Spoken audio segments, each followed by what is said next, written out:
बिस्मिल्लाहिर्रहमानिर्रहीम। Dear aspirants, अस्सलाम वालेकुम। बाबर नदीम हियर। अच्छा dear aspirants, code of civil procedure के बारे में जितने भी ऑडियो लेक्चर थे, जितने भी नोट्स थे, जितना भी हेल्पिंग मटेरियल था, वो सारे का सारा जो है वो डिस्क्रिप्शन में रख दिया गया है। लेकिन मेरी एक दो बातें जो हैं वो गौर से सुन ले। खुदारा ये जो भी मटेरियल है, ये बीइंग सेकेंडरी सोर्स जो है, ये सिर्फ आपकी असिस्टेंस के लिए है कि आप अपने कॉन्सेप्ट क्लियर करें। असल जो बेर एक्ट है वही सब कुछ है, वही प्राइमरी सोर्स है, आपने उसी के ऊपर रिलाय करना है। जहां आपको समझ नहीं आएगी, आपने इस मटेरियल से जो है वो हेल्प लेनी है। अगर आपने इस मटेरियल के ऊपर रिलाय करना है तो फिर आपका इसमें जो है ना फिर नुकसान होगा, ठीक है।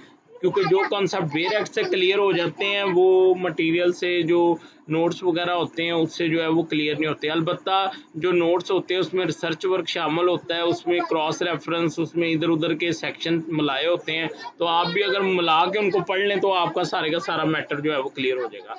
एक और बात क्लियर कर दूं कि ये कुछ इसमें मटेरियल जो है ना ओल्ड है, पुराना है, जो पहले से पड़ा हुआ था, ठीक है। तो वो अगर कोई नई अमेंडमेंट आई है और वो पुराने लॉ के मुताबिक है तो उसके लिए सॉरी, वो आप खुद समझे। मैंने अमेंडमेंट जो है वो अपलोड जो है वो कर दी है। इसके अलावा मैंने इसके अंदर जो है जो इम्पोर्टेंट टॉपिक्स थे और उनको अलॉन्ग विद सेक्शन जो है मैंने वो भी अपलोड किया है। इसके अलावा मैंने सेक्शन पोर्शन को जो है वो ऑर्डर पोर्शन से जो है वो कनेक्ट करने की कोशिश की है। तो आप इसको देखेंगे तो इंशाल्लाह आपको बहुत फ़ायदा होगा। मुझे अपनी दुआओं में याद रखिए। थैंक यू सो मच, शुक्रिया।